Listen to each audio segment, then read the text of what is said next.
Start చేద్దామా sir? Why not? అమ్మా, ఈ రాష్ట్రం నుంచి పరిశ్రమలన్నీ పోయినాయి, నా ఉద్యోగం కూడా పోయింది. వచ్చే నెల నుంచి నిన్ను హాస్పిటల్కి తీసుకెళ్ళలేనమ్మా, నన్ను క్షమించు.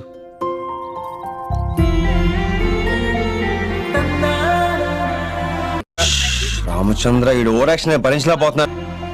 తల్లి, వచ్చే నెల నుంచి నీ ట్యూషన్ ఫీజు నేను కట్టలేనమ్మా, ఇంట్లోనే ఉండి చదువుకో.